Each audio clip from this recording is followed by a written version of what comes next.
Hello everyone, and welcome to the Giant Brain Lecture Theatre. I'm Ian McAllister, and I'll be your interviewer tonight.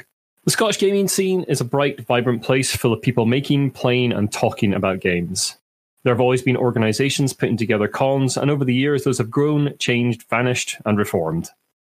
It always felt to me like we needed a unifying event, something that brought together a lot of the disparate parts of our community into celebration of what gaming could be about.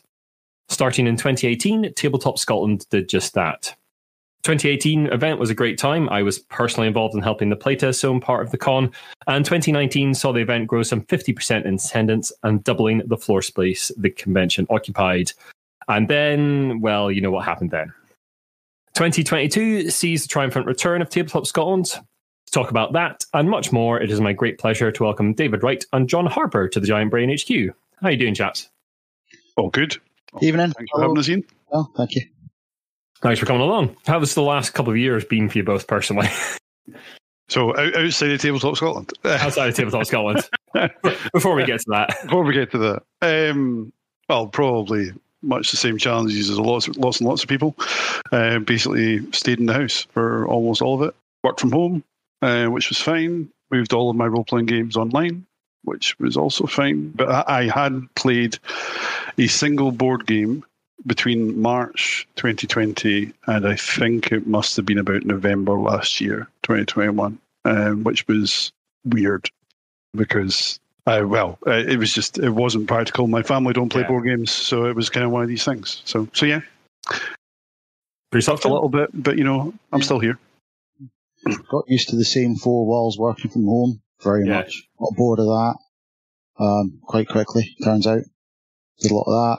Still managed to get some gaming in, board gaming. Because of the bubble arrangement in COVID, part of my bubble was Big Brother Simon, who's also one of the organisers of Tabletop Scotland, and immediate family who do games, so some of them do games, so we were bubbled so we could get some gaming in, and moved a lot of stuff online. Everyone that knows Dave knows that he loves his role-playing games, and he's a role-playing fanatic. Dave DMs a fortnightly D&D game. Yep. That Simon and I are both players in, and I can confirm Dave has a malicious and evil vindictive streak, and somehow manages to rig dice on a virtual dice machine. Yep. I've hacked the API. Can definitely ask him about how he does that. Yeah, he makes my dice stuck, and his dice are brilliant. That's simple. I can't roll a 20. He can always roll 20. It's a bit mysterious. It is weird. Does sound mysterious. Yeah, the same for me for board games. I got my biggest review pile ever just before COVID, and then I was just like, oh well, I will not be reviewing these for 2 years. Great, awesome. Anyway, how is Tabletop Scotland shaping up for its 2022 return? It's shaping up very nicely, I think. It's the sort of thing that number of exhibitors are up from what we had in 2019. We've got the same amount of floor space. We're tweaking certain parts of the layout. But overall, everything's going really well. Our ticket sales, I don't know if you heard me say this when I saw you a couple of weeks ago, Ian, but it's kind of like we opened ticket sales 2 months later than we normally do. So we normally open at the end of January, we went for the end of March. But in those first 24 hours, we sold the equivalent of what we sold in 3 months for 2019. Great. Which was both terrifying and kind of affirming that people wanted to come. I think we held off in opening up ticket sales this year because we wanted to be sure that we would be COVID in that situation where we were clear and happy about how COVID was panning out and how that would impact attendance, because some people might not know this, but some people might. But the venue we used, the Jewish Centre in Perth, became an NHS venue for COVID, and it became both a vaccination centre. So that was in it. We, even if we'd been able to hold an event, we wouldn't have been able to hold an event at the venue, and then they needed to effectively go back to being a leisure facility after all that, and that's had an impact. So we held off on opening ticket sales, and we thought, right, we'll give it 2 months. And 2 months came in, and boom, we saw a big spike at the beginning. We've seen nice consistent sales, I think, throughout. Obviously, we don't want anyone to go, I don't need to go. We still want you to buy your ticket in advance, if only so. Yes, please. Yeah, please. If you've not bought your ticket yet and you're thinking, I might want to go, then definitely you do want to go. So buying tickets in advance helps us and helps you make sure you've got plenty of time for booking events as well. But it's been good. There's been a lot of things have changed, I think it's fair to say, but a lot of stuff stayed exactly the same. I mean, the passion's there, not just from attendees, but exhibitors. There are lots of exhibitors that are very excited to be coming and see familiar faces. For some people, it may well be their first large event or shared event since 2019 because of COVID. So we're excited to see a lot of familiar faces and new faces. Yeah, that's the case for me. It'll be my first big event since COVID. I was vaguely thinking about going to Expo, but just couldn't afford it this year. But Tabletop Scotland will be the first big convention I've attended since one thing and another happened. Indeed. Yeah. So do you think you're sort of close to capacity then with ticket sales, or are you still quite a bit of way to go? So the way that our ticket sales have happened in the past, and obviously that's all we can go by, is roughly 70% of our attendees buy their 70 to 75 buy their tickets before they arrive, and then our 25% are on the day, which is absolutely fine as a model. But if you can buy it earlier, then please do. But no, I don't think we'll be at capacity. We weren't at capacity in 2019. There were always spaces available for open play, as an example, even though it was very hot. But it's the sort of thing that we know there is space to grow, and we've been a bit more creative with how the exhibitors are laid out to be able to fit more in roughly the same amount of space as to what we gave them in 2019. One thing, very conscious decision right from the start. Dave very much said years ago when we started talking about an event, the thing that eventually became Tabletop Scotland. Yeah. One of the things that we talked about early doors was, regardless of what the venue is, where the venue is, or what we end up doing, what the type of convention, one thing we want to be able to do is make sure we can grow it, and use the buzzword organically and all that stuff, but also bear in mind that what we want is people to be happy and relaxed and comfortable, and it's little things that the public don't need to know or be necessarily aware of. Is, for example, we've very clearly set a rule about how far there should be between seats and tables. Yes. So we could easily fit more tables in the space, but we choose not to. Yeah. So growth-wise, there's options, but we've decided we want something that's friendly, welcoming, open, inclusive, and if you're going to do all those things, you have to take into account a lot of factors. One of those is ultimately what makes people comfortable, because somebody who's uncomfortable is not going to stay. The great things about open playing is the open play area is we've got enough space between tables so that people can come and go as they please, sit down for 12 hours and play Twilight Imperium if they're so inclined, or nip in and out of the open play 3-4 times while they're there to play different games. I think that's a very short game of Twilight Imperium, I think. Well, it's 12 hours, I suppose you're using. And also, that's the point at which at least one person's going to either be completely and utterly enraged or so drunk they just don't come back. Yes. Yeah. I mean, John's spot on with that reference to the space. It's something that, through talking to other convention organisers, they always have a little bit of a raised eyebrow about how much space we put between tables, or more accurately, between the backs of chairs. Because so the example is, this is not a criticism, is UK Games Expo put 1.5 metres between tables. We put 1.5 metres between the backs of chairs. Yeah. Right. That's quite a big difference. That is quite a big difference. It's almost 2.5 metres between tables then. Yeah. So, it's little things like that help help the atmosphere of the convention, we think. But anyway. I mean, it's still busy, it's still buzzing, but the fact is people have got space, and people do better in space. And it means that we're also thinking about people that have access needs that might need that extra space. So, we want an open space for everyone to be involved in, and you can't do that if people can't get access. Simple as that. Yeah. There were quite a few conventions that started up again last year. Like they started up again in 2021, and they've continued through to this year.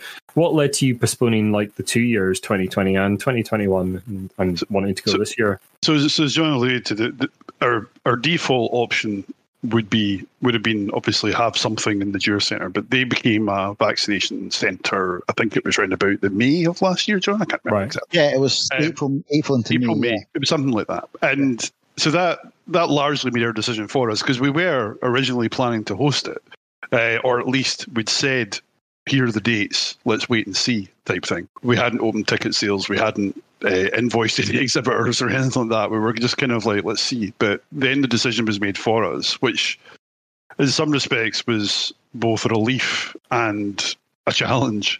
A relief in that we didn't have to make the decision, but the challenge was, well, do we do something else?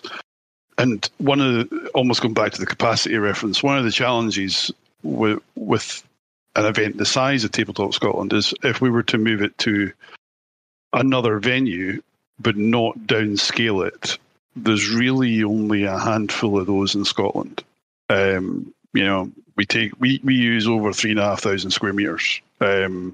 Almost 3,000 square meters of that is on one floor. The irony of that situation, of course, is that the venues in Scotland of a size that we need, a couple of them were like, one of them was immediately around about the same time as the Jewish Centre. This is now a large open space the NHS can use as a vaccination centre. Precisely. And then the big one, the obvious big one, is the SCCC. And lo and behold, the SCCC was at one point going to become Nightingale Hospital. Hospital. They made it clear, big open flat space. You can fit a lot of beds in there. So realistically, the choice of venues for 2021 was, we get extraordinarily lucky.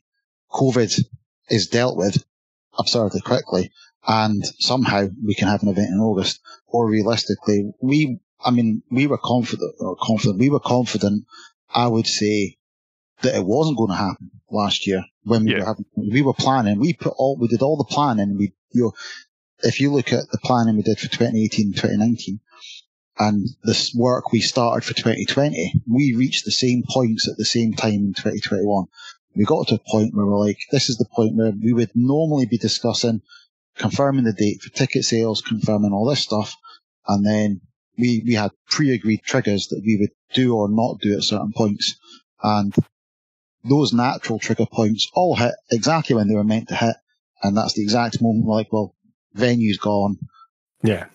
It's going to take us 3 months to get somewhere.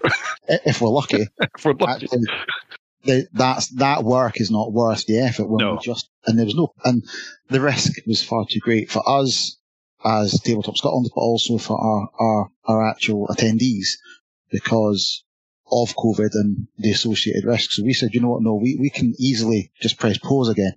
The great thing is we can press pause. We contacted the exhibitors, contacted the various different people, and the moment we said we're pressing pause, they were like, fantastic, we'll see you in 2022. Yeah.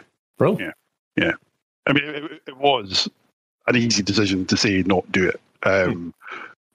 If it had been entirely possible to do it, then absolutely we would have done it. But it was one of those moments when Mary from the Jewish Centre emailed, and it wasn't just me she was telling, because essentially they had to cancel every single event they had scheduled to say we're now a vaccination centre, and we were like, right, okay, that's made our decision for us. Cool.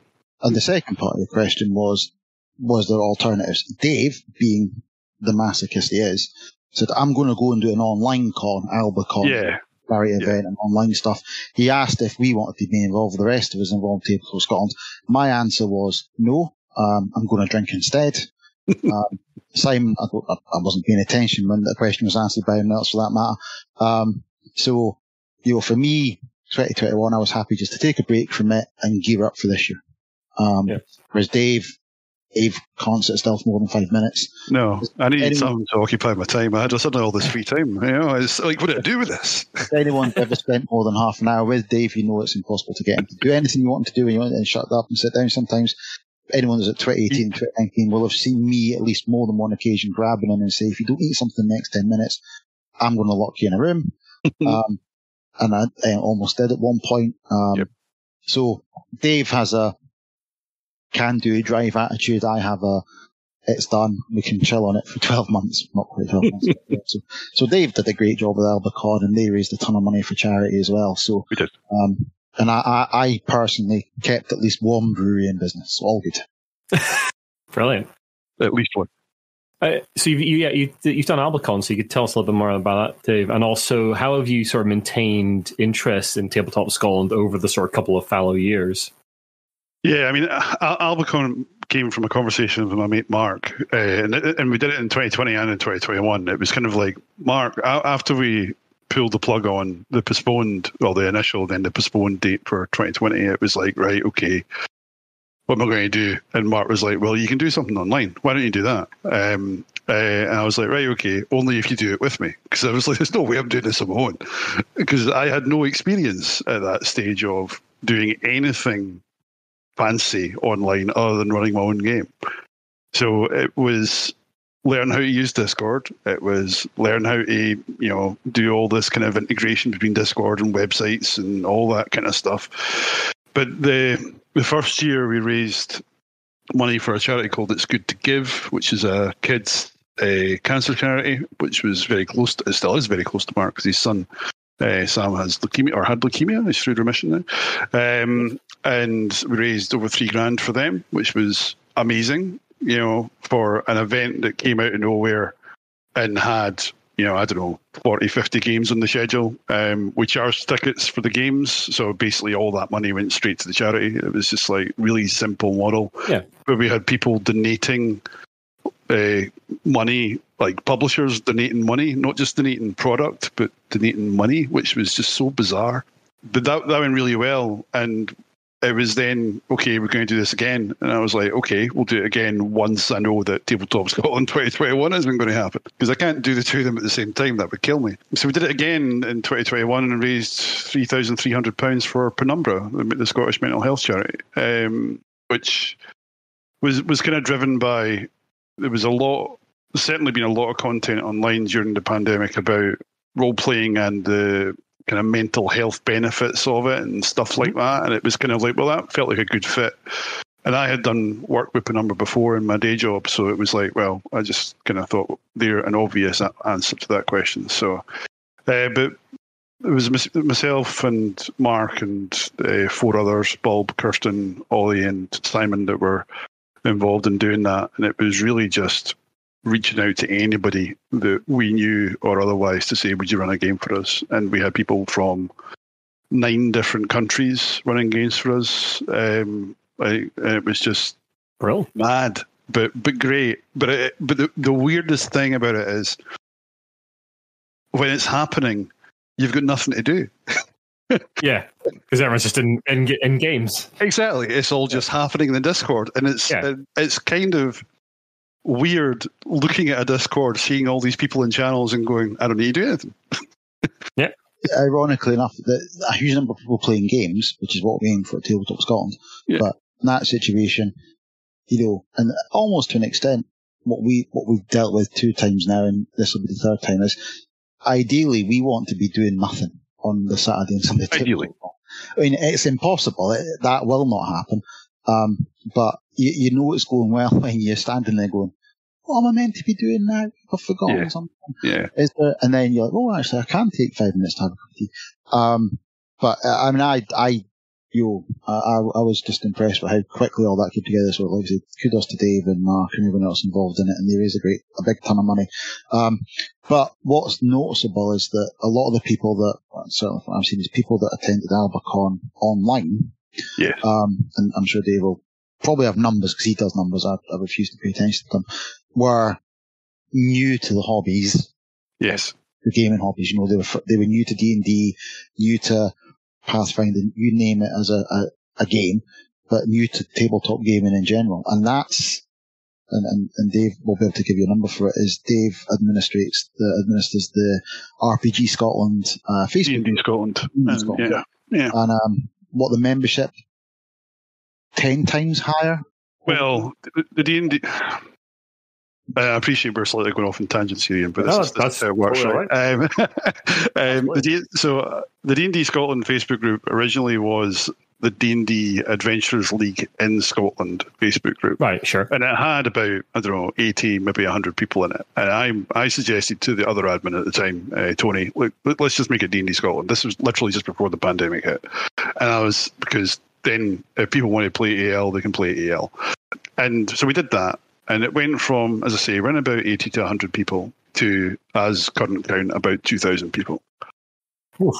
Which At one stage, we were getting like 50, 60 people joining every day, and it was just crazy.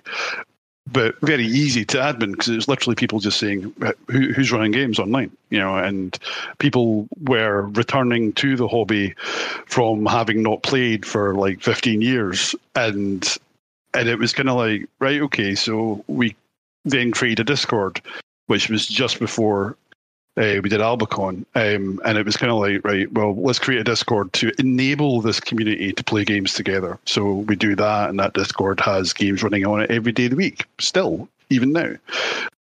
Great. Dave said we're going off a tangent, but actually the reason why I was leading into that was because part of the question you asked was how we've kept interest in Tabletop Scotland.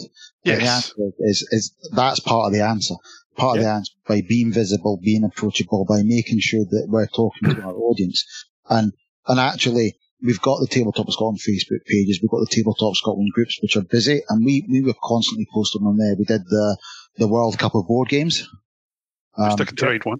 Yeah, Ticket to Ride, which absolutely was I would have predicted. Well, actually, none of us had money on that. I think I'll remind you that none of us had money on that. Well, no, because I'm not stupid enough to gamble, but probably one of my top 3 favourite board games of all time and variations of. Because you love trains. Yeah, because love trains, basically. And, and we constantly post about stuff. We talked about things. We had weekly, and Dave still does weekly. Yeah. Post what I've been up to this week. Because it was like 2 or 3 weeks after lockdown kicked in. I was like, I'll just ask the question, how's everyone doing? And I've done that every Friday. And every Friday we get a great set of responses. And as 2022 so Tabletop Scotland 2022 is happening, that we've deliberately changed the posts and talk about events and retails happening, and promoting the event. And we've never stopped promoting it, but we've kept that engagement going. And it really is just a case of keep talking about it, keep being involved in people's games, asking them what they're doing, what they're excited about, what they're playing, and feed off that to keep saying, well, don't forget, we're excited to see you playing games. Yeah.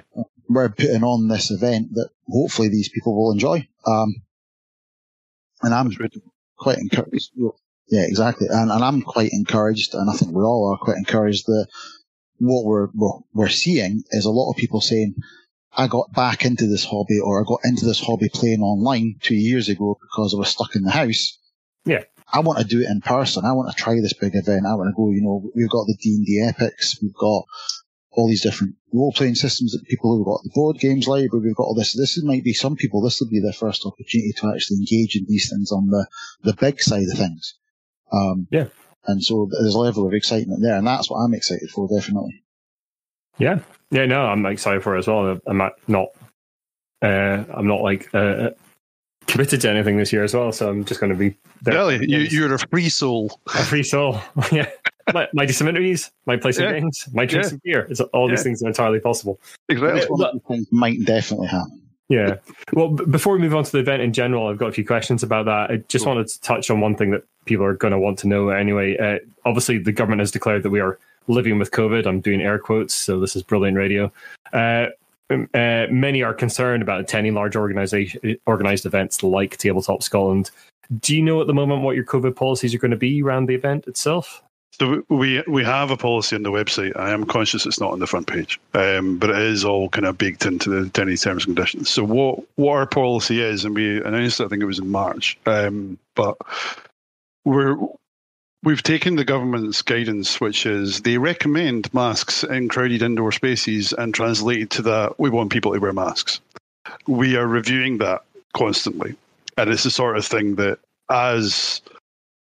as the world moves forward, and I don't mean moves forward as over COVID, as the world moves forward, we can see right now that things like case numbers are climbing and hospitalizations are climbing, and it's like, because there's more variants, and it's kind of like, what do we do would be the kind of key question there.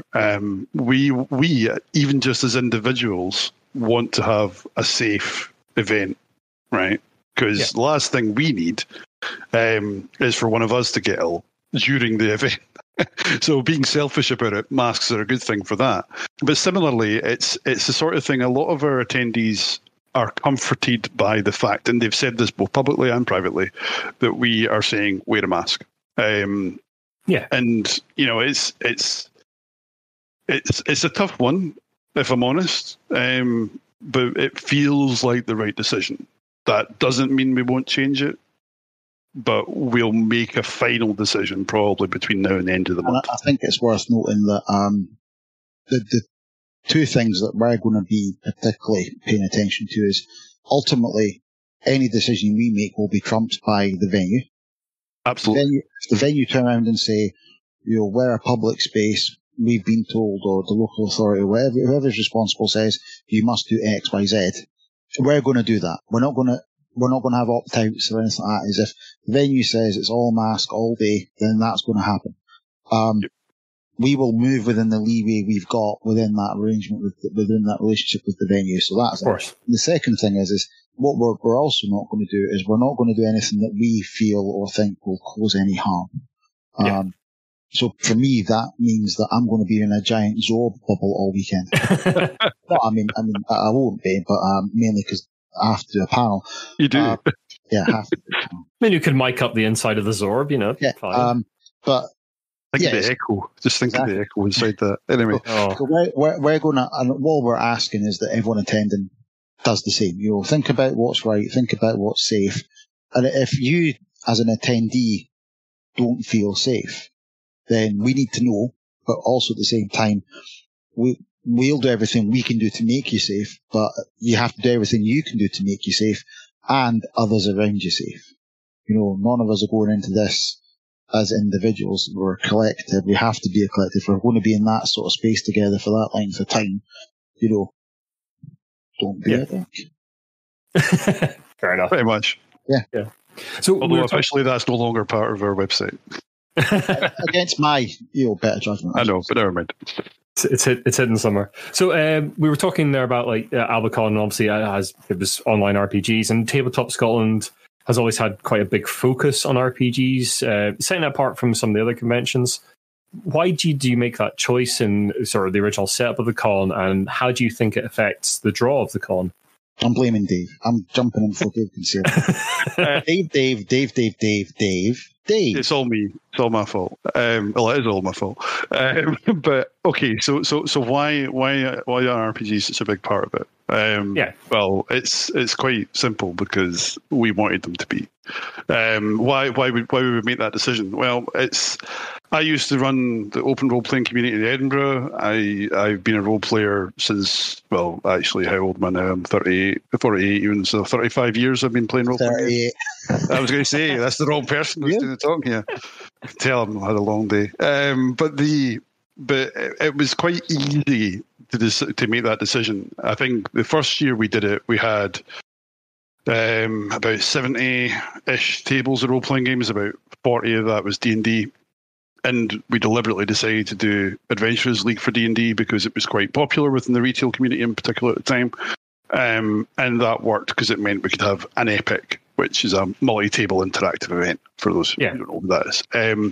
But in 2019, I deliberately did a bit more, shall we say, canvassing of the role-playing communities in Scotland to go, what do you want to run?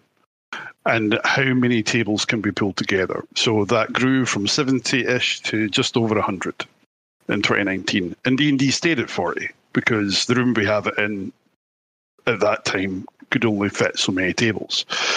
So that was great. That was a great explosion of more games, basically. And all of those games were very busy, which is also great. And this year, it's 110 role-playing games. And we've managed to increase the D&D by another table per slot, so another 5 tables, by reorganising that room that is in. And this year we've got 2 epics for the D&D as well, which is great fun. And I think again, this harks back to conversations we were having in hotels in Edinburgh years ago. It seems like a decade ago. I mean, if the first Tabletop Scotland was 2018, we went, and I was trying to figure this out the other day. I think the first time we sat down, Dave, myself, Simon, other people, would have been 2015. And yeah, it was. It was October or November 2015. Yeah. So one of the things that immediately became apparent was when we were talking about the sort of things people want to do at conventions. Yeah, they want a role play. Yeah, they want a board game. Yeah, they want a war game to a certain extent, and that's a whole kettle of fish we'll come on to in a moment. But ultimately, the people that are coming to conventions, for the main part, will fit into a couple of key groups, and there are people that want to do stuff. They want to role play. They want to play board games. They want the convention itself to include other stuff to do while they're there.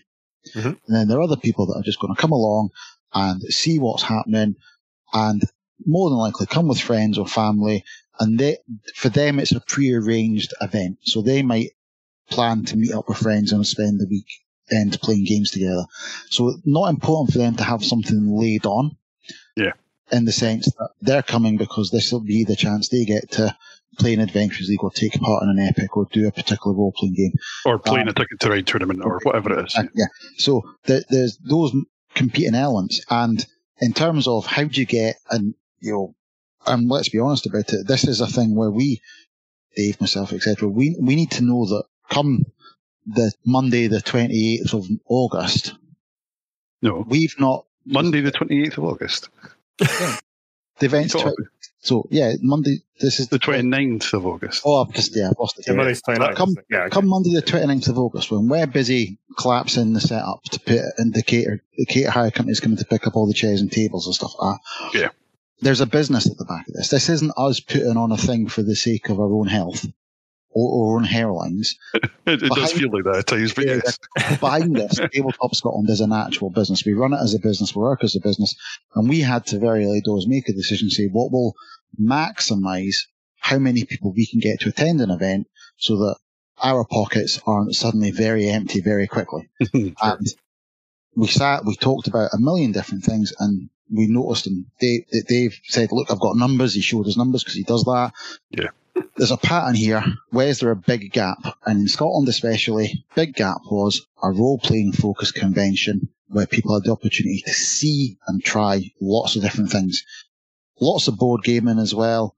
Yeah. But the board gaming is people come and play board games, whereas the role-playing is people come in, they're coming for an experiential thing that you don't get necessarily. Yeah, right? Sure. And that totally potted RPG focus. Once that's in place, good solid foundation, 2018, 2019, we grew it, we increased the capacity, we added more open play, we were able to focus on making sure we had the games library for the board games was bigger, make the RPGs bigger, like Dave says, get more focus on a variety of RPG games. And same again for what we do in 20 and 21, and this year, grow it again bigger, so we're adding more games this year. Finally got my way 7 years later, we're having no war games though. We are. And a lot of that came down to the fact that role gaming takes up a huge amount of space versus board gaming and then versus role-playing games. And we need to... Is it going to be like tournaments or events you're putting on for war games? It is wargaming open play. It is open play. Okay. Yeah, and War Bases, who are one of our exhibitors, are sponsoring that area by providing terrain for it. So people can literally come with whatever war game they want to come with of any kind of period or otherwise at any scale, and we will have terrain on tables that they can just sit and play with. It's literally just a couple of rows of open play tables that are dedicated for the purposes of wargaming. Yeah. Just so that people, again, and it's, something people will turn up for hopefully, and they'll bring the stuff and they'll maybe play for 2 or 3 hours, much the same as with a board game. Yeah. Arrange a game with people or come with a friend or friends, play games together, and then enjoy the rest of the convention. And it's the sort of thing that, I think you've almost alluded to this a little bit, I think, Ian, but the evolution of the convention over time is that we tweak it, we dabble in things. And as John says, he's been pushing for a war games element to the convention for quite some time. And it's like, right, okay, this is the year we'll try it. And it's that is to say we haven't been doing clever things before. I mean, last time round we had the after 2018 we looked at exhibits for 2019 and we thought, right, who can we invite as an exhibitor that's in that wargaming space? Yes, no, exactly. We want to make sure that, the name of the convention is Tabletop Scotland, right? So we want to make sure that it's reflective of the tabletop community, and by that I include makers, publishers, retailers that are in Scotland, as well as people outside of Scotland who want to come and visit us, and lots of them do. Give us their money. But yeah, it's the sort of thing that having anything like, I mean, we dabbled with the Starship Simulator in 2019. It was a ridiculously good success, so much so we're having it back. It's things like that we want to experiment with, and obviously make it fit within the jigsaw puzzle that is the floor plan. So you've got a sort of quite a big dedicated family zone as well. We do. How do you think that benefits the con, and how has that changed, and how do you see it changing as the con evolves? So for in 2018, one of the things we did when we sat down as a group to go, so what is this and who is it for type thing, right? It was kind of like, we're not an event that is dedicated to the hardcore existing gamer, right? They if they want to come, fabulous. We have a games library, we have exhibitors, etc., right? We are not solely targeting them. We want people who are curious about the hobby to come along. And given the age of the hobby, i.e. both, well, not even both, but from a board gaming role-playing perspective, which is my aspects, I mean, it's multi-generational now, right? So there will be people who are my age who have adult children who want to come along, and they may share that passion at home and they want to experience it at a convention. So having a family zone was always something we were going to have. And similarly, having a gateway zone, which is slightly different, was always something we were going to have. The kind of breakthrough that we had was in a moment of why not, I decided to email Harper and go, would you be interested? And they said yes, because if you don't ask, you don't get. And that immediately made it more of a thing, because we were like, right, okay, Harper's going to come. Excellent, right? What can we do with this? How can we grow it? How much space will they want? That sort of thing. So, in the Harper zone in 2018 and in 2019 was busy throughout. And lots of kids, lots of families coming. And that is fantastic, because we see that as, well, fundamentally, without sounding overly pompous, the future of the hobby. In 2019, Fabio, who was volunteering and looking after the Habit area, was involved in one of the panels. So he could go and attend the panel and take part in that.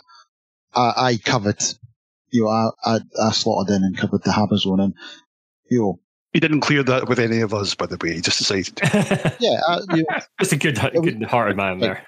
There was a game where you had different animals and different bits of fruit, and you had to balance them on each other. And to be frank, I wanted to play it, and I did, and it was great. And while I was playing, there were lots of families. There were families coming in, young children playing, right? Showed them the games, demoed it, etc. They talked about where they could get these games. I told them which retailers had the games on the stand.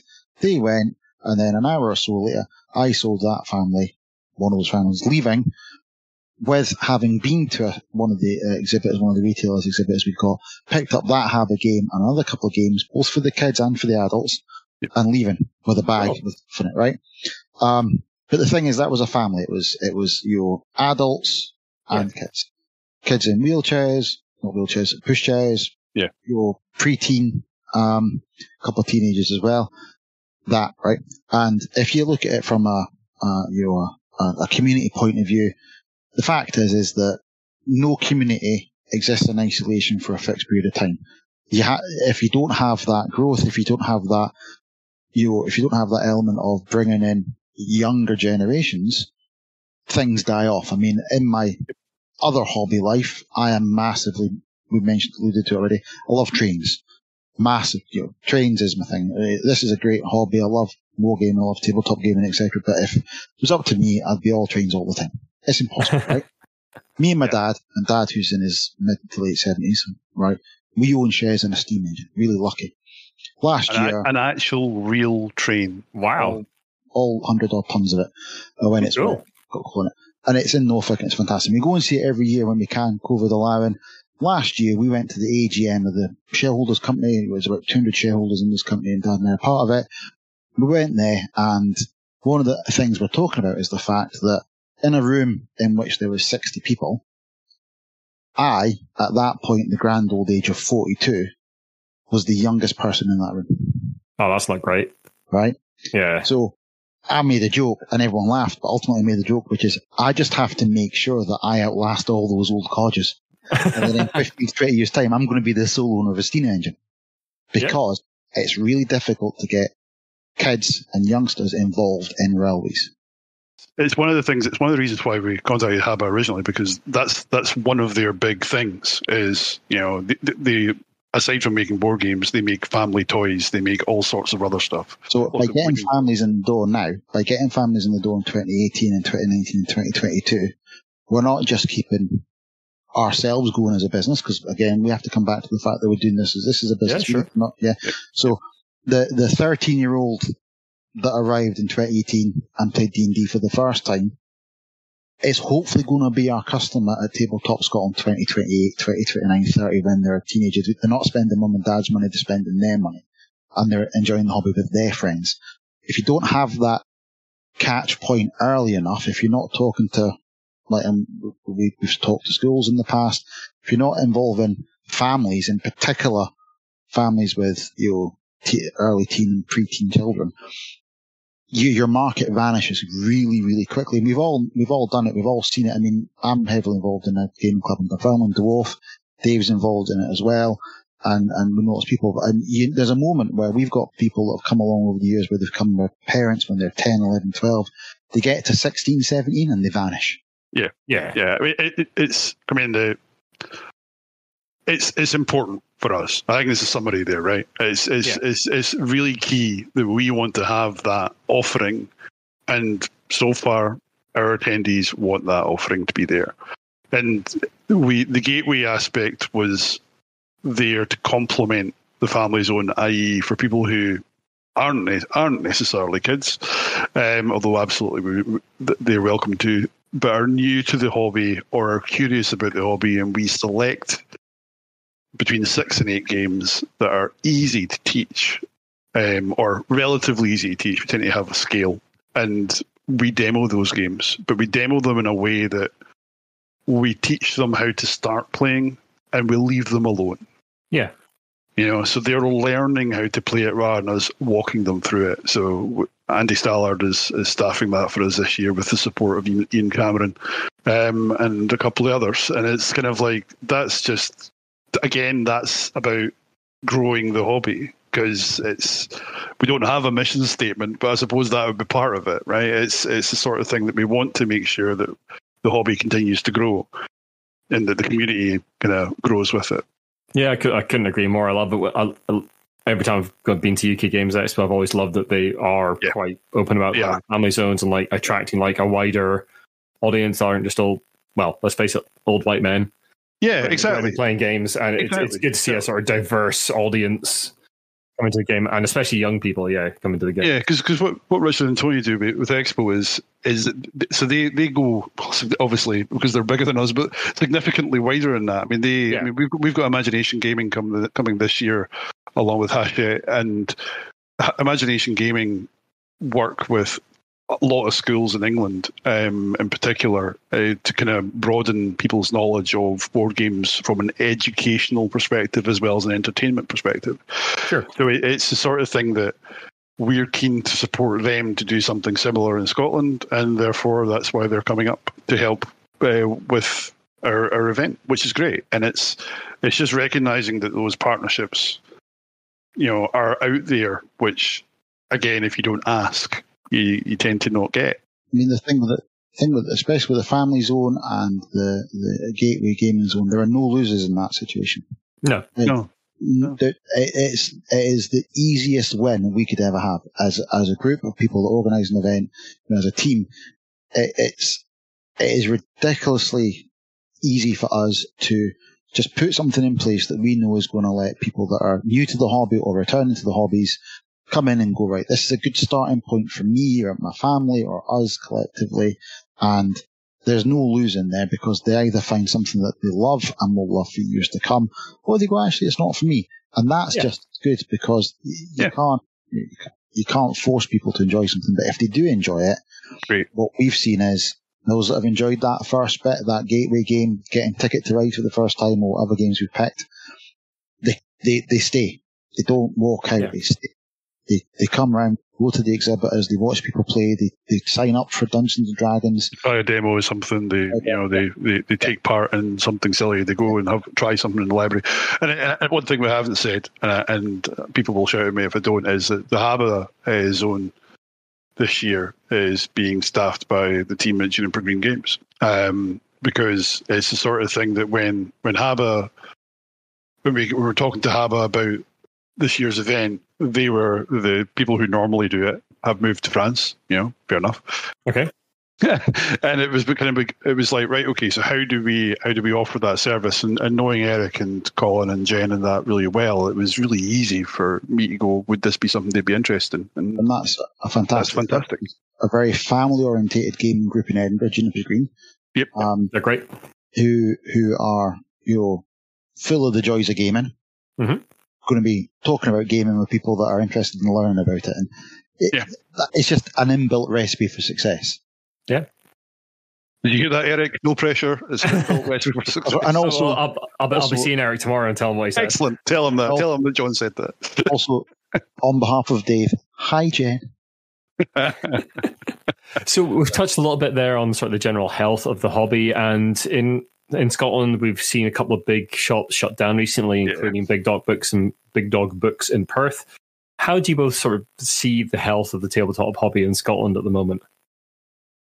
So retail is really hard right now, right? Retail is ridiculously hard right now. I know that from the perspective that my wife owns a wool shop. So it's really quite tough. Now, I think it's doubly so within the tabletop hobby because the vast majority of the product that these people sell is not made in this country. So therefore, shipping and VAT changes and other things like that have compounded that problem. So you've said, Stuart, who owned Big Dog Books, was a fantastic supporter of the convention and was originally going to be an exhibitor at the convention. But when he had to make the decision to close both his Perth and Dundee stores, we felt that for him, right? And similarly, Connor, who had Murphy's Vault and Gala Shields, he's had to close. John, who owns Comic Crazy in Paisley, they are closing soon. I think they've got 1 or 2 weeks left of trading. Oh yes, I've heard that one as well. Yeah, yeah, and it must be heartbreaking for them. And I think right now, retail is a really hard place to be. And I think the irony, perhaps, of the pandemic is that the hobby has probably grown, or the awareness of the hobby has probably grown. But the transition back to going to stores for events and to buy product hasn't quite happened yet. And that must be really hard. So, and as you know, I used to own a game store, so I probably feel it even more so. It's kind of really tough for them. Well, we're finding ourselves in a situation now where gaming in general, as in Scotland and further afield, that the pandemic situation has shown that the market is still there. There's a thriving environment where people want to do this. It's a great hobby. The difficulty is translating that into retail. Yeah. And prime factors in that, cost, etc. But the reality of the situation is you look across, pick any industry that involves a retail market. Yeah. This isn't a new phenomenon. The retail sector has been struggling for years in all sorts of different stuff. You look at all the big department stores that have gone bankrupt, the chains that have gone over the years, and the people that are surviving, that it's either they're working on such a scale that they can cope, or in fact they're working at such a scale that the small independent local retailer can't cope. The other day we were in Perth, myself and Simon were in Perth visiting Lang's, the company that are going to be doing the catering for us at the Jewish Centre this year, and we noticed that there was a small electrical retail shop, good old-fashioned brick-and-mortar electrical retail shop, local company selling all sorts of stuff for electricians and home electronics, etc., right? And we both remarked how really rare it was to see that. Because the fact of the matter is, a big chain like Maplin, couldn't cope. And this small local independent retailer was still doing it. And they can't compete against your Amazons, your eBays, your big, huge, multinational marketplaces. So it's across every part of the retail sector. I think what we collectively can do is be clever with our money. And it's not, I say this regularly to people that I play war games with. But I'm quite lucky that I'm barely a 25-minute drive from Common Ground Games in Stirling. Yep. And I make a conscious point of knowing that if I've got hobby money to spend on wargaming, I'll go to Steve for that. Yeah, sure. Because, okay, I'd pay more than if I was buying from a bulk online retailer, but alongside the fact that I'm buying my plastic crack off Steve, I've got somewhere to play my games, I've got somewhere to meet people and socialise, etc. And it's being aware of that. And I think that... And it's Steve, right? It's Steve. Steve's great. I like seeing his miserable face every so often. Exactly. There's a miserable face, but we still like it. Yeah, and Sky, the shop dog's lovely. And I think... Common Ground's a great venue. Exactly, and that's it. What a venue. Gaming space and a great venue. And I think that as consumers, I would always say to anyone listening and people that attend Tabletop Scotland is, if you can, buy from your friendly local gaming store. Now, that's an if. I totally get the fact that we're not dealing with cheap hobbies here sometimes. No. Yeah. You can pick up a game for £5 sometimes. You can get your paint or whatever for somewhere, and you can save it. I mean, you can buy, there are retailers in that, again, going to Boardgames, there are retailers that will give you 20-25% off online purchases for Games Workshop stuff. And I buy a lot of Games Workshop. My main gaming hobbies are Age of Sigmar, which are Games Workshop games.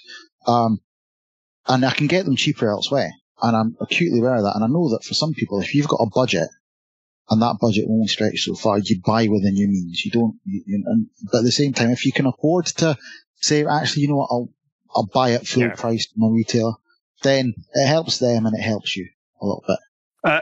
And I think it helps just the general ecosystem of the hobby within Scotland. Because if the more retailers we have, the more visible the hobby is, and therefore the potential of more people playing games exists. It just feels like a natural synergy. It's a natural environment. It's an ecosystem, and every individual action feeds into that. So it's being aware that you as an individual can help your local shop by buying something there, and that in turn helps them sell to other customers, which means you've got more people to play games with.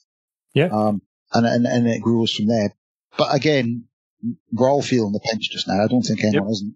No. So we appreciate, and that's what we're trying to do again, Tabletop Scotland, is by having that, by having that environment in place for people to come along.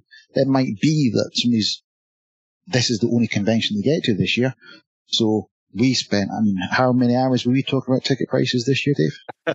Ridiculous number of hours. Literally, we had meetings where we spent 2 hours. We were looking at version 17 of the same spreadsheet when we did. Well, when I did various modelling to go, well, if we did this, it would look like this. And for example, one of the things we've agreed from day one is that we're going to charge somebody a ticket to enter the event, the convention. We're not going to charge £2 to sit at a table and play D&D or Pathfinder or any other game. We're not going to charge you to sit and play Ticket to Ride in the Ticket to Ride tournament. No. You've paid to enter the convention. Other conventions charge for playing the games while you're there. Totally get that. Makes sense. Financial point of view. But for us, we want somebody to know that if they're paying the price for a weekend ticket, that's an open It's all path. inclusive. Yeah, it's all inclusive, basically. And that's how we can help out, by giving people that affordable experience. Yeah. So I think we'll wrap up questions from me in a second and turn it over to the audience. But I've got one more, which we've alluded a couple of times to sort of future plans. So what sort of plans do you have for looking forward to 2023 and beyond for Tabletop Scotland? So originally our plan for, I think it was 2020 or 2021, I can't remember, but was to go to a 3-day event. And we decided not to do that this year because, first year back, let's not do something stupid. So a 3-day event is something we would still like to do, but we need the commercials of that to stack up, if I'm honest, before we really make that decision. Because it's one of these things that if we can add more space, and the assumption that we need more space, can we add more capacity by giving people the option to come on a Friday? Sure. So that's something that we are looking at. The other aspect, of course, is, as we've already kind of touched on, is as that attendance grows, the venue obviously doesn't grow to scale to that. So there may come a point in the future where we need to look at that. We're not at that point yet, but that brings with it completely different challenges. Geographic challenges, commercial challenges, and even when it happens within the year challenges. Yeah. Would you look at moving it out of Perth at that point, or standing within Perth itself? So there are only, if you ignore Aberdeen, no offence to anybody from Aberdeen, but if you ignore Aberdeen, quite a bit further north. Yeah, there are only 3 venues in the central belt of Scotland.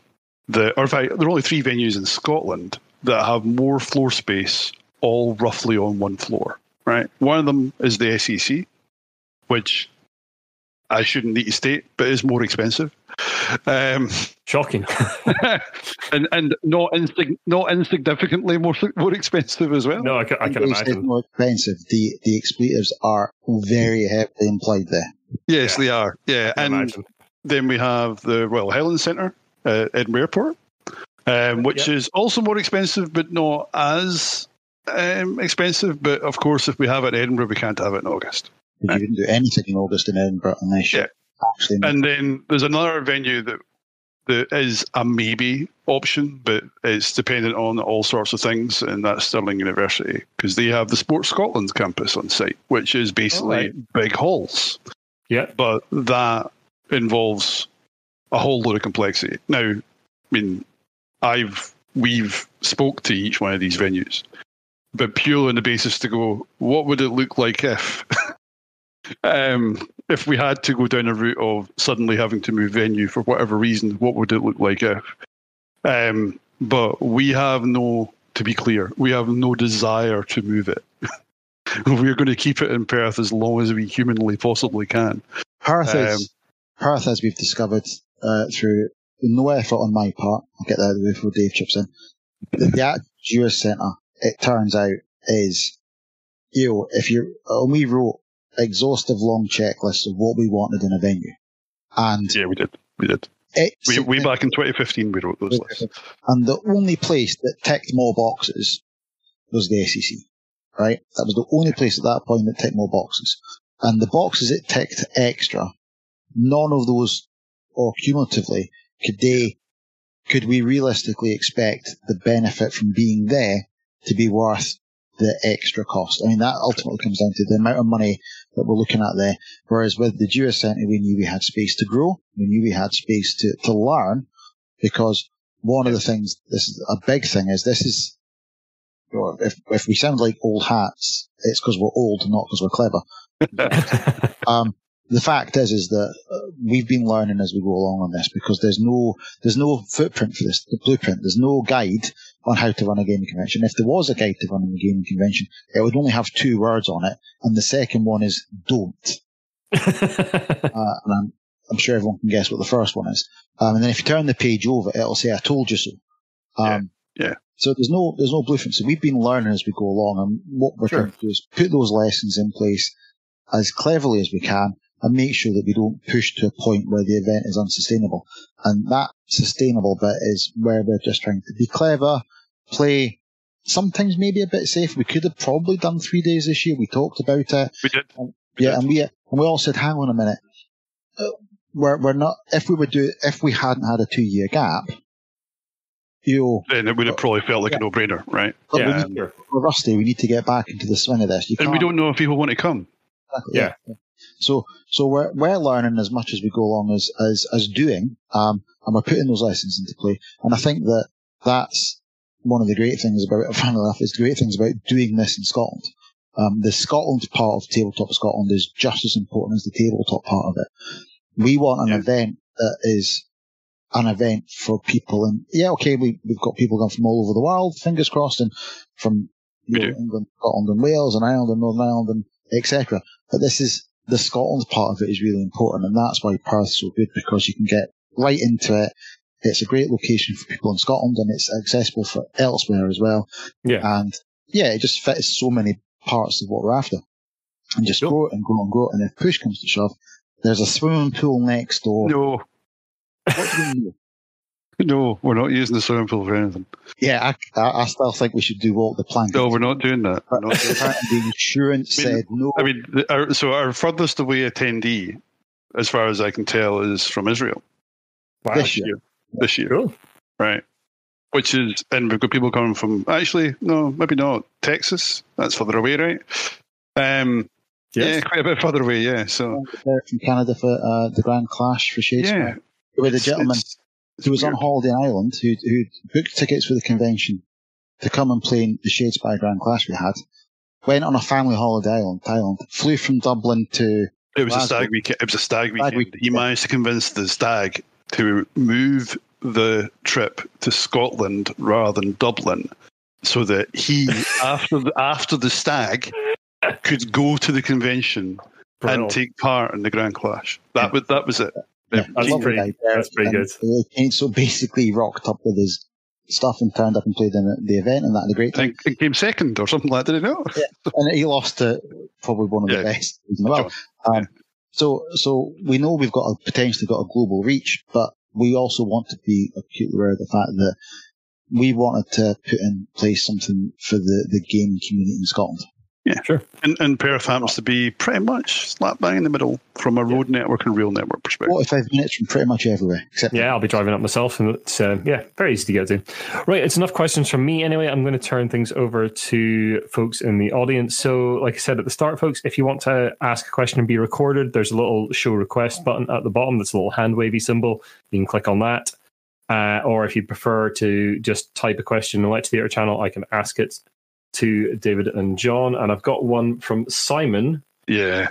Who's asked. Says I should ask you about how you discovered the Jura Centre. So how I discovered it and how John failed to tell me he discovered it are two different stories. So one, how I discovered it was, as I say, my wife owns a wool shop. She was at Perth Yarn Festival at the Jura Centre, came back from that and said, you need to go and have a look at that venue. So I turned around to John and Simon and said, right, let's go and have a look at that venue. And John was like, I go there every year with my dad for the Model Railway exhibition. And this is kind of like September 2017, and we'd been talking about hosting an event for 2 years at this point. And not once had he mentioned this venue to me. So yeah, that's the story. in my defence, No, there's no defence. it's a very limited defence.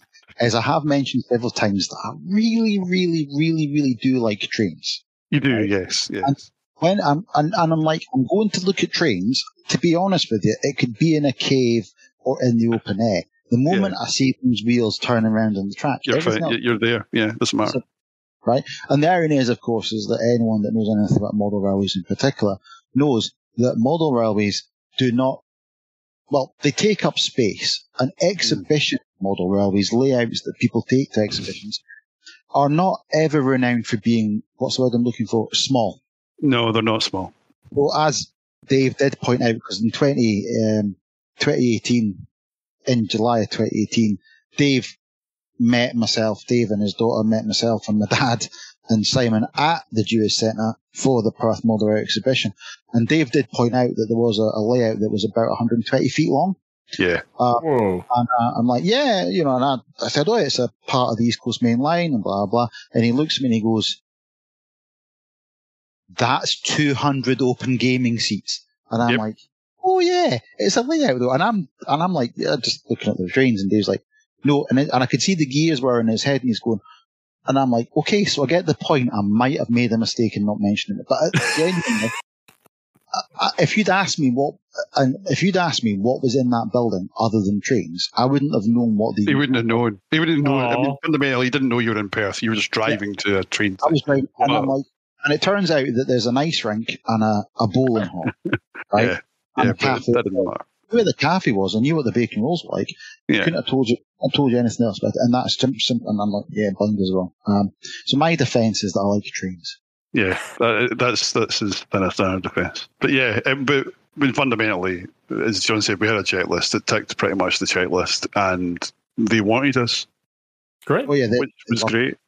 Desperate. They not desperate, but the moment we told them what the event was about, they were like, "Wow, how can we do this?" Great. Yeah. So from my co-host Jamie, if John is going to go in Azorb, what game would be perfect whilst absorbing? A giant life-size 10-bin bowling alley. I can't think of anything else really. With you as the ball at that point, yeah. And I guarantee there'd be a cubicle paying a fiver to throw me down there, roll me down. There would be, Make a killing doing that. Is that a suggestion for next year? Is that what you're saying? No, because if I'm not to do plank in the pool, I'm not getting zorbed anyway. Okay, right. I mean, you could probably zorb over a pool, right? They float. Yeah, you could. That could be it instead. It's not what the plank. It's just John in a zorb on the pool. There you go. Sorted. As long as you're happy to take the insurance risk on that, not me. That's fine. Well, so here's a question. Question for me actually. What's it like getting insurance for a con like Tabletop Scotland? Yeah, it's interesting. Yeah, I mean, you have to get what's called events insurance, which covers you for very specific things at an event. And beyond, as other people who organise these types of things will know, we are not the standard model for an event. So they ask you questions like, okay, how many guests are you going to have? And it's like, right, okay, what do you mean by guest? Yeah. Because they need to, it's like, does that include our volunteers? Does that include guests who are just coming, but we're not selling tickets on the basis of them coming? What do you mean by that? It becomes a bit of a dialogue. The benefit we have is we've used the same insurance company each year, so they know what madness we're up to. And so there's a very interesting set of questions that relate to terrorism. That's fun. There are, yeah. And then there's a whole set of stuff about cash and access, and and like there was a definition of the word guest, definition of the word volunteer. Yep. What makes them they go from being a volunteer to a guest, or vice versa? What DMs fall into? Yeah, and even what do you define as staff? As a volunteer, a staff member, or not? And all of these are factors that go into the equation that pumps out a number. You go, really? That's how much it is. All right, okay. We'll just have to accept that. Thanks. And then 2 minutes later, somebody goes, "Hang on a minute. Yeah, plus that." Yeah. Oh yeah, plus that. Oh, I mean, plus don't get me wrong. It's absolutely something. You should not run an event without having any kind of insurance whatsoever. Of course not. Yeah. And to be honest, in fairness to the insurance people, every time we've asked them a question, they've been open and transparent about what they want to know and what they're doing. They've actually been really, really quite helpful in many respects. And so we built up a decent relationship with them. I suppose. But ultimately, it's one of those things where you work on the assumption, and I think we started quite early, assume the worst. Mm-hmm. We asked the question of the venue. The venue said to us, you must have public liability insurance to a certain amount. I forgot what the amount is.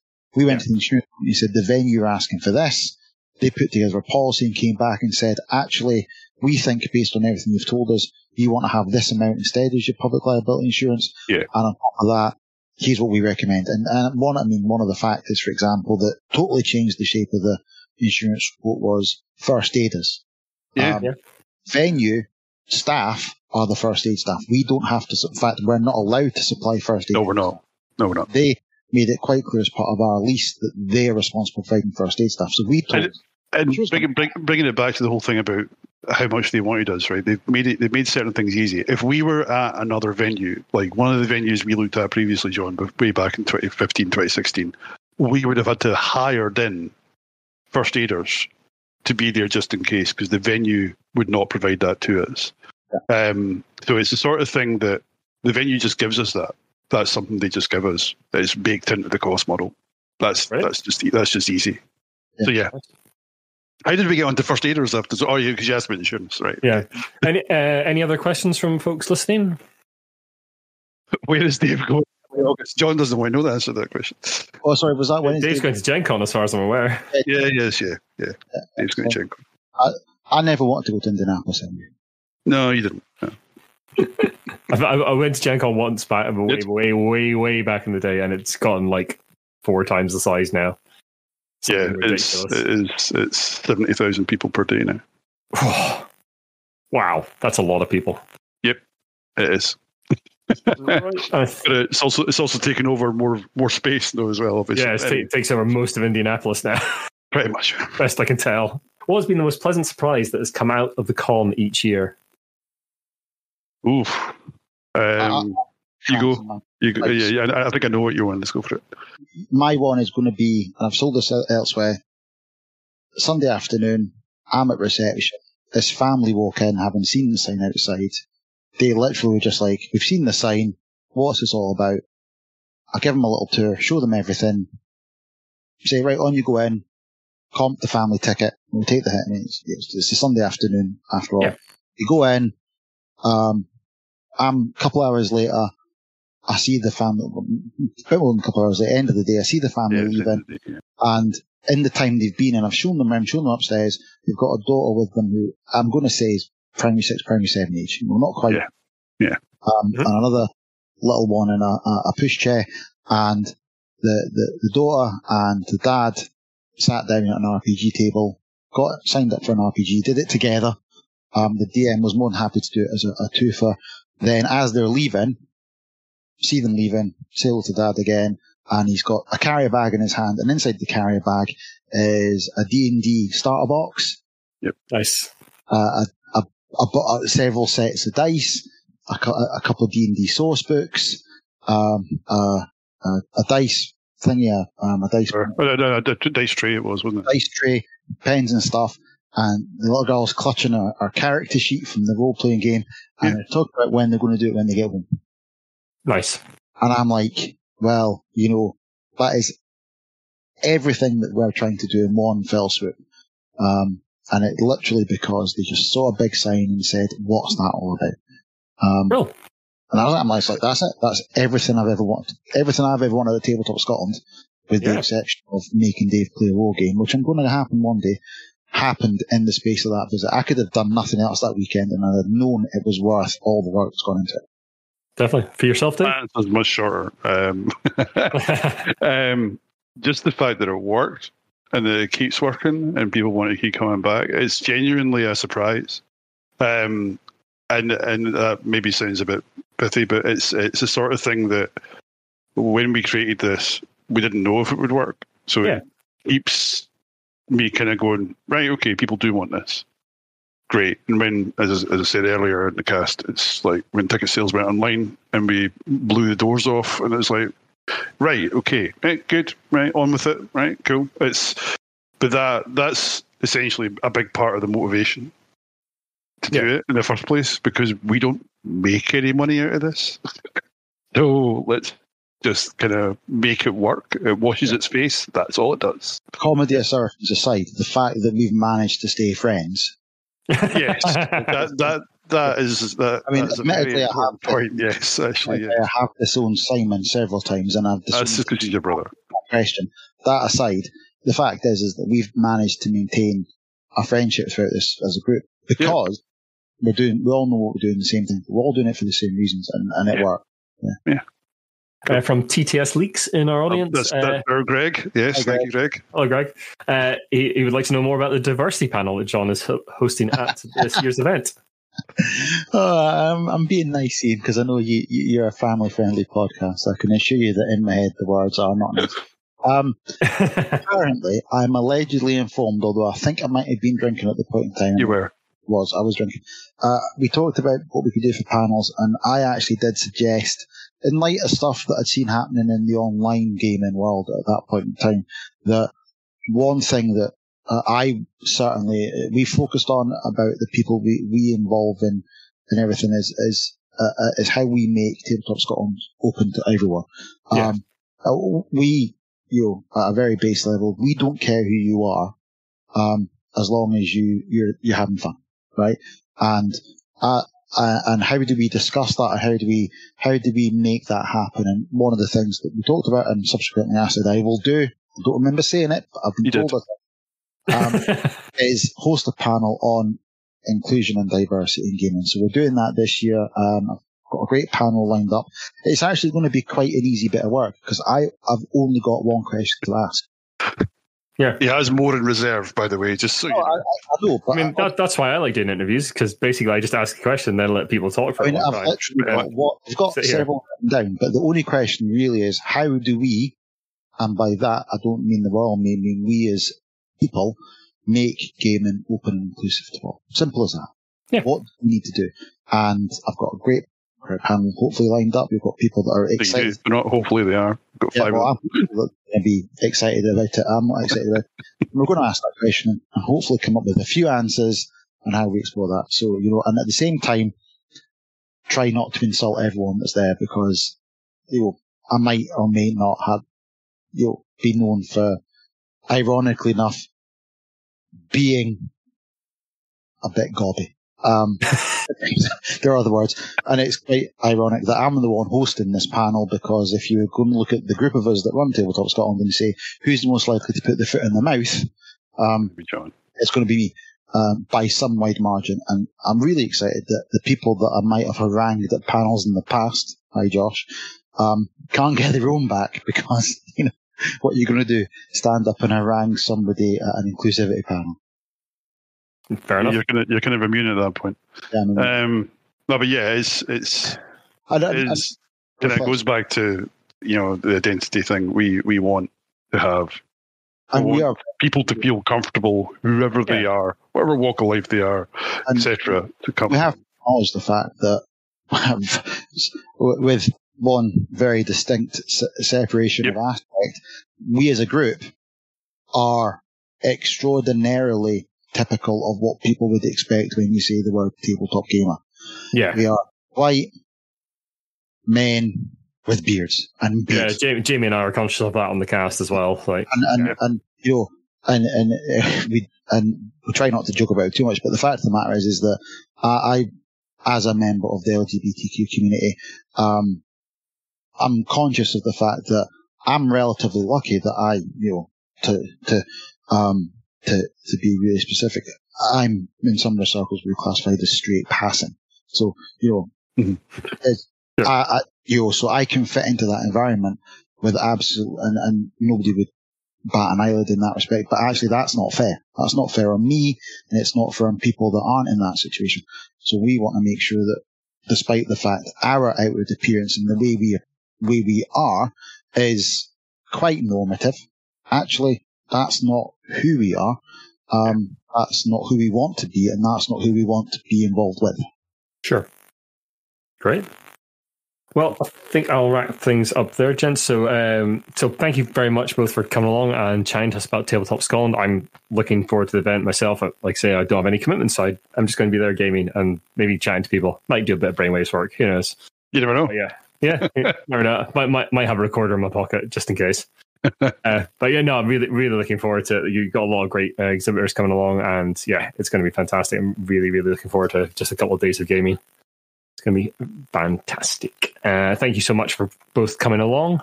Thank you very much for our audience for coming along and listening and asking questions.